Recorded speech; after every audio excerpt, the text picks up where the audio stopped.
He was older and wiser, but I didn't expect to fall for his charm. We had met through a mutual friend, but I had no real interest in him at first. Sure, he was charming, with a quiet confidence that made him stand out from the crowd. He had the kind of smile that could make anyone feel like the most important person in the room, and he knew exactly how to make people feel at ease. But to me, he was just another face in the sea of acquaintances, someone I could smile at and make small talk with, but nothing more. That all changed one evening when I found myself alone with him in a small cafe, the kind of place where the dim lighting made everything feel more intimate, more real. Our group of friends had slowly drifted away, leaving us in this quiet corner, nursing our drinks. It was an accident, really.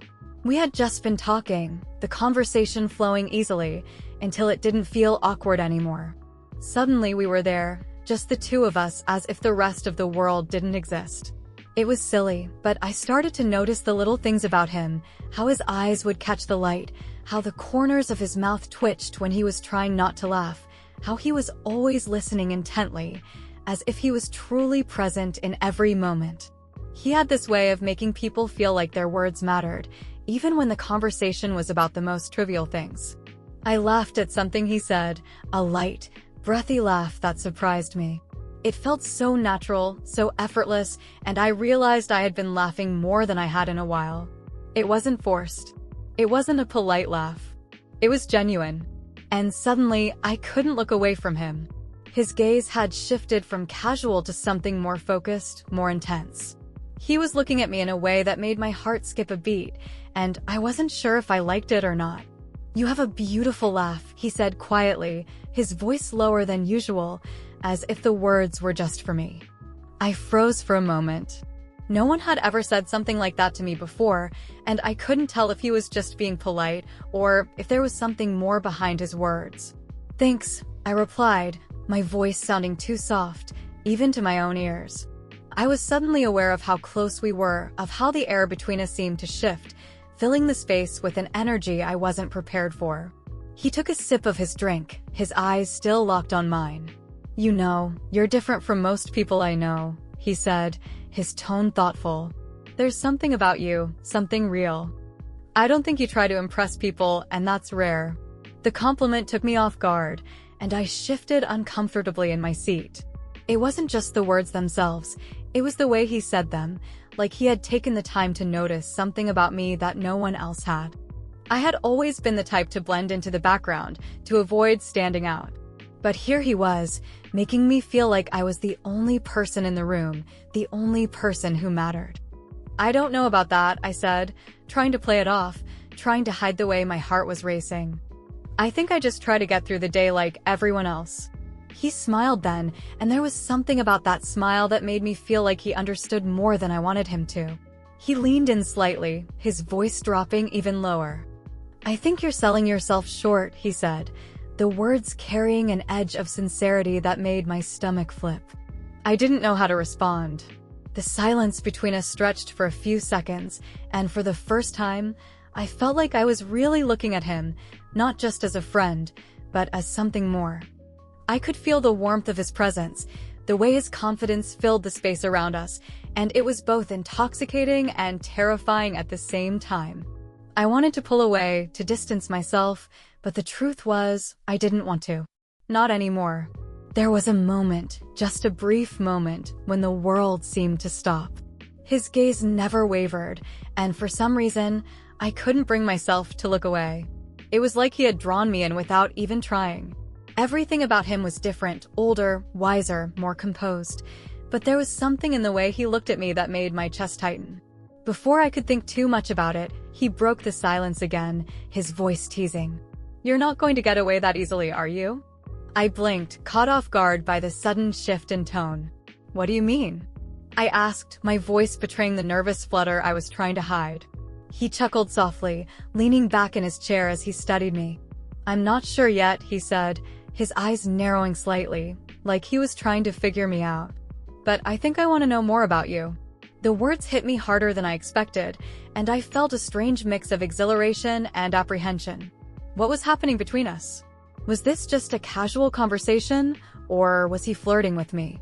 The lines were blurring in a way I wasn't prepared for. "I don't know if you're flirting with me," I said, a playful note creeping into my voice as I tried to deflect the tension building between us. "But if you are, I'm not sure what to think." He smiled again, that familiar smirk, but this time, there was something different about it. It was less playful, more knowing. "Maybe I'm not sure either," he admitted, his voice dropping lower, almost a whisper. "But I'm willing to find out." I didn't know what to say. I was caught between wanting to push him away and wanting to get closer. The idea of him, older and wiser, understanding things I hadn't even begun to grasp, felt both thrilling and terrifying. What was I supposed to do with this sudden surge of attraction, this pull I couldn't seem to deny? And then, without warning, he stood up, his hand reaching for mine as he offered a smile that was both inviting and a little dangerous. "Let's get out of here," he said, his tone steady, calm, as if he knew exactly what was going through my mind. "We can go somewhere quieter, talk more, if you want." I hesitated, torn between the voice in my head telling me to be careful and the desire that burned within me, the urge to see where this could go. And just like that, I found myself saying yes, not knowing where it would lead, but feeling a strange sense of inevitability as he pulled me closer. The moment we stepped into the quiet bar, the world outside seemed to disappear. The air between us was thick with unspoken tension, and I could feel every inch of it, every look, every brush of his hand against mine. Jason led the way, and I followed, unsure of where we were headed, but somehow not caring. We sat down at a corner table, the dim lighting casting shadows across his face.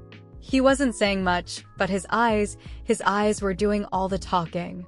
They lingered on me, studying me, as if he was trying to read every thought I had. I wasn't sure how to react to the intensity in his gaze, the way it made me feel both exposed and wanted. He leaned in slightly, his voice dropping lower. "I've always been good at reading people," he said softly, his tone more serious now. "But with you, it's different. I can't stop thinking about you." My heart skipped a beat. I wasn't ready for this. This wasn't just flirting anymore. He wasn't just being charming. There was something deeper, something that felt real. The walls I had built around myself started to crumble. "I don't know what this is, Jason," I whispered, my voice shaky as I looked away for a second. "But I can't ignore how I feel when you look at me." Jason's hand reached across the table, gently lifting my chin so I could meet his gaze again. The soft touch of his fingers sent a wave of warmth through me, and I couldn't help but shiver. "Don't fight it," he said, his voice almost a plea. "Let me show you what I can offer." I couldn't respond. The words didn't matter. My body was already betraying me, drawn to him in a way I didn't understand. Every instinct told me to pull back, to stop this before it went too far. But every part of me wanted him, wanted the way he made me feel, the way he made me forget everything except the way his eyes held mine. Jason stood up, slowly moving closer. He didn't rush it. He took his time, letting the moment hang between us like a promise, like a question I didn't know how to answer. My breath caught as he closed the distance, his hands gently resting on my shoulders before he kissed me. It wasn't a light, teasing kiss this time. It was deep, urgent, and full of longing. His lips pressed against mine with a hunger that took me by surprise, and I felt my body responding before I could stop myself. He guided me to my feet, his hands moving to my waist, pulling me closer until I could feel every inch of him against me. I didn't know when I stopped thinking and just started feeling. All I could think about was him, the taste of his lips, the way his hands roamed across my back, the way he made me feel alive, like I was finally waking up to something real. His hands slid up to my neck, his thumb brushing against my jawline, and I gasped, completely lost in the sensation of him. The kiss deepened, and everything else faded away. There was no confusion anymore. There was no hesitation. Just him and me, tangled in a web of desire, and I couldn't stop it. I didn't want to. Jason broke the kiss for a moment, his breath ragged as he pulled me even closer. "Are you sure about this?" he asked, his voice rough with desire. I nodded, my fingers running through his hair, pulling him back to me, unable to stop myself from wanting more. "Yes," I breathed. "I'm sure." Without another word, he led me to the back of the bar, where the air between us was filled with an intensity that left no room for doubt. The rest of the world no longer existed. We were lost in each other, caught in a moment of passion that neither of us could escape. When it was over, we both lay there, tangled in the sheets, our breathing slowly returning to normal. I didn't know where this would lead, but I knew one thing for sure: everything between us had changed. I had thought he was just flirting, just another charming guy who knew how to catch my attention. But now, I realized that I had fallen for him in a way I wasn't ready for. Jason turned to me, brushing a strand of hair from my face, his smile soft and knowing. "I told you I could show you," he said quietly, his voice tender now, the intensity replaced by something deeper. I smiled, feeling a warmth spread through me. "You weren't wrong," I whispered, my hand resting on his chest. "You've shown me something I didn't expect." He kissed my forehead, his hand gently holding mine as we both lay there in silence, the weight of the night settling around us. We didn't need to say anything more. We both knew what had happened, what we had shared, and for the first time in a long time, I felt like I had truly found something worth holding on to.